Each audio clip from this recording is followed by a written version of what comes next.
Give and take, safe and sound. Live and learn, push and pull, ebb and flow. These are called binomial pairs in English. They're also known as irreversible binomials. I think it's much easier to call them irreversible or frozen word pairs. Are they important for you to learn in English? Honestly, that's debatable. I have entire days of conversations in English where I never use one of these frozen word pairs. So they're not necessary for basic everyday conversation. However, when you know them and you're able to use them, you discover that they're kind of perfect. Sometimes you want to explain something that is complex or difficult to put words to. And if you have the right word pair, all you need are these two simple words to say everything you want to say. In fact, I can tell you that the last example I shared, ebb and flow, has become an absolute favorite inside my Confident Women community, which is my online community for targeted learning, speaking practice, support, and progress in the English confidence journey. So today I want to introduce you to 12 of these common word pairs, not because they're necessary, but because they're fantastic to add to your English vocabulary. And when you have the opportunity to use them, they say everything that you want to say, even if it's complex. And with this lesson today, I have a special bonus for you as well. If you'd like to get a more in-depth activity to practice all 12 of these word pairs that you'll learn today, I have a PDF that you can download, and I'll tell you more about that in a moment.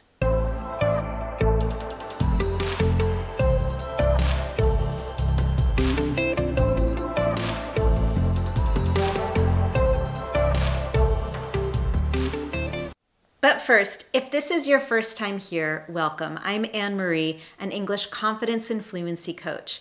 Everything I do is designed to help you get the confidence you want for your life and work in English. If you'd love to get more free resources from me, including years of confident English lessons and my in-depth How to Say What You Want in English training, you can get all of that and more at my Speak Confident English website. Now, before we jump right into our first word pair and that PDF activity I have for you, I want to talk about what it means for these word pairs to be irreversible or frozen.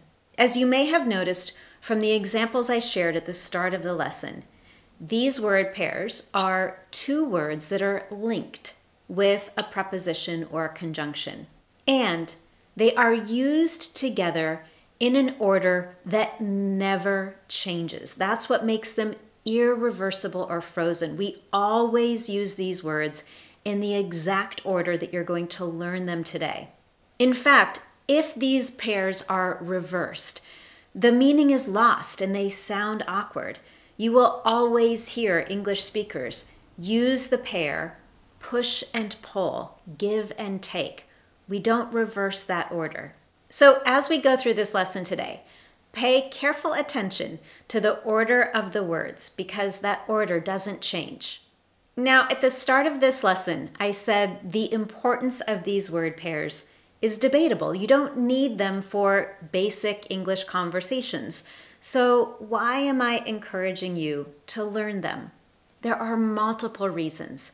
First, these word pairs can help you speak with precision and clarity. They can help you communicate complex ideas in just 2 words. As a result, they help you avoid wordiness. Second, they're wonderful to add to your overall English idiomatic library, and they can help you improve comprehension of English conversations. 3, they help you become more culturally aware, understanding the nuances of the English language. 4, they can help you elevate your business communication in English because these word pairs are often used in academic papers and business documents. And finally, knowing these word pairs can help you understand English literature and poetry. You'll find that these word pairs are often used to create a rhythm and convey specific images or emotions. So although they may not be necessary for basic conversations, they are widely used by English speakers in conversations and in writing. Now, to simplify this lesson today, I've divided these 12 common word pairs into 3 distinct categories. Category 1, word pairs that describe movement and direction. Category 2, word pairs that describe decisions and choices. And category number 3, word pairs that describe life experiences and relationships. Throughout this lesson, I have a few pop quizzes planned to test your know-how, and at the end, I'll tell you about the downloadable worksheet I have for extra practice. With that, let's dive right into category 1. Word pairs we use to describe movement and directions. This is true in both the literal and figurative sense. First, here and there. What this means is in different places, or a series of undefined, unspecific places. For example, let's imagine someone asks about my travel preferences. What do I like to do when I travel? And my response might be, when I travel, I like to go here and there. Why would I use that word pair in this sentence? Maybe the truth is my travel preferences change based on where I'm going and the situation I'm in and who I'm traveling with. All of that is far too complex to explain in just 1 or 2 sentences. So instead, I can say all of that with just a simple word pair. I like to go here and there. That tells someone that my preferences are different based on where I'm going or what day it is. And this is the beauty of these word pairs. I can explain something very detailed and complex with just these 2 words. The second example in this category is to and fro. What this means is to move back and forth or to move in 2 directions. For example, Eliza walked to and fro in her living room as she thought about moving to a new city. As you might imagine, this describes someone who might be pacing or walking back and forth while they're trying to think through a difficult problem. And number 3 in this category, ebb and flow. This means the natural up and down movement or change in something, like the tides in the ocean. I highlighted earlier that this is a favorite word pair among members in my Confident Women community. We first learned this word pair in the context of friendship, particularly adult friendships. And we used it to suggest that friendships change over time. There are periods in your life when you might be very close to someone and then things change. Somebody moves, another person has children, lives change, and you might grow apart. And maybe later in life you reconnect at the perfect time. So there's this natural up and down or back and forth movement, this change over time. And ebb and flow describes that perfectly. Here are 2 more example sentences that highlight that. The success of a business often ebbs and flows with challenging periods in between. The traffic on the highway tends to ebb and flow during rush hour. Before we move on to our second category, let's do a quick pop quiz. Take a look at this sentence, and I want you to think about which word pair fits best. The woman rocked her baby until he fell asleep in her arms. Which word pair do you think is best? In this case, to and fro is the best choice. That idea of going back and forth in 2 directions. In fact, you might be visualizing someone doing this, rocking a baby to and fro. All right, with that, let's move on to category number 2. Word pairs we use to describe decisions and choices. First, push and pull. This means to be caught or stuck between 2 forces, or to be indecisive between 2 opposing options or feelings. For example, Jane felt a push and pull within herself as she thought about whether to pursue her passion in painting or keep her staple job as an accountant. As we can imagine with that sentence and the word pair push and pull, there's an internal conflict between these feelings and options, and from 1 minute to the next, you are pushed and pulled in different directions. And all of this makes a decision or a choice more difficult.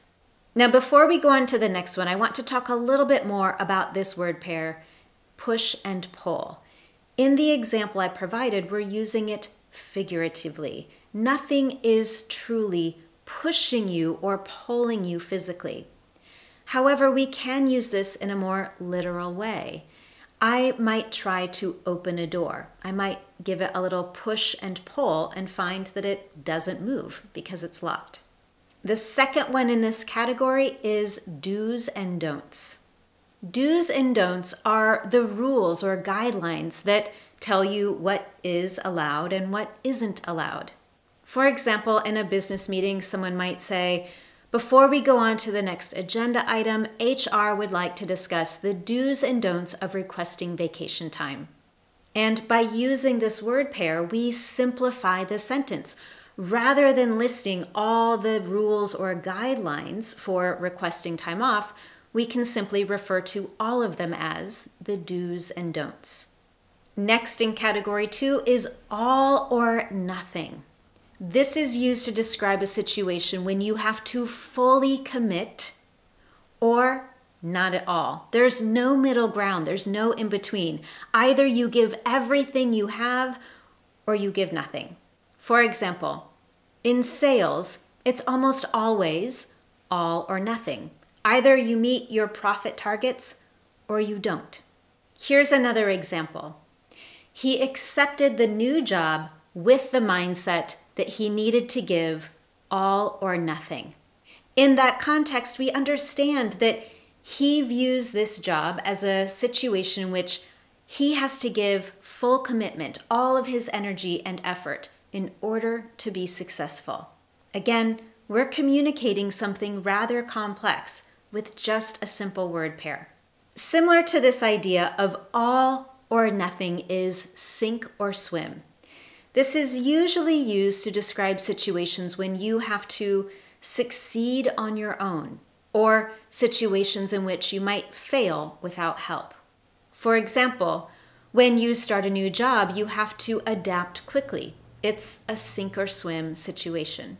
Let's pause here for a quick pop quiz and then we'll go into our final category. This time I have 2 sentences for you and I want you to choose the sentence that is correct. The first option, you're expected to either sink or swim in this competitive field. Option 2, you're expected to either push and pull in this competitive field. Which one do you think has a word pair that fits the sentence accurately? If you selected option A, you're exactly right. If we think about a particularly competitive field in a job industry, it might be a situation in which you either succeed or you fail. There's no in between. And because they're quite similar, we could also use all or nothing in this context. For example, you're expected to go all or nothing in this competitive field. And now category number 3, word pairs we use to describe life experiences and relationships. First, here and now. What this means is in the moment or immediately. For example, if you want to have a healthy lifestyle, it's important to make small changes here and now. This word pair is perfect when you want to emphasize the current moment. You want to indicate there's a sense of urgency or immediacy. Second on this list is give and take. If you're one of my Fluency School students, you absolutely are familiar with this word pair. You heard me use it a lot in the context of small talk and what is expected. Give and take is the understanding that in a situation, 2 people are going to compromise. You give a little bit, I give a little bit. You give a little bit, I give a little bit. There's this natural give and take. And this is true in a conversation. It can also be true in a negotiation. I'm going to give you an example of how it's also true in a relationship. A healthy friendship or a a healthy relationship involves give and take. Number 3 on this list is safe and sound. This means that something or someone is completely unharmed and secure. For example, after the storm, we were relieved to find that our relatives were safe and sound in their home. Next, live and learn. This means to gain wisdom from both your life experiences and the mistakes that you've made. For example, I made a big mistake on my project, but I'll live and learn from my errors. This word pair is also often used as a response when someone tells you about an error, a mistake, or unfortunate decision they've made. While they're telling you about it, you might respond with, well, you'll live and learn. In other words, you're going to gain wisdom from this life experience and the mistake. And finally, our last word pair is this and that. This is used to refer to a variety of things without really saying what all those things are. If I describe what I have on my work desk, I might say, I have a little bit of this and that. I'm not listing every single item because maybe there's just way too many. Another example might be something you say after going shopping with a friend. We looked at a little of this and that in the store, but in the end we didn't buy anything. You'll also hear English speakers use this particular word pair to describe what they did over the weekend as a way to indicate that they didn't do anything particularly meaningful or special. For example, if you ask someone on a Monday morning, how was your weekend? They might say, oh, it was okay. I did a little bit of this and that. In other words, they did a few random things, but nothing particularly special or interesting. Now that we have all 12 of these word pairs, let's do one more pop quiz, and I want to tell you about the downloadable worksheet I have for you as well. Take a look at this sentence, and I want you to fill in the blank with the most appropriate word pair. In any relationship, it's important for both partners in order to keep the relationship healthy. If you selected give and take, you're exactly right. With that, let's transition and talk about an activity I have available for you if you would like to get extra practice with these 12 common irreversible word pairs. I have a downloadable PDF available for you with this lesson at my Speak Confident English website. To get that PDF, I'll share a link to this specific lesson down below the video. Click that link, visit this lesson, and you'll see an opportunity to download that activity.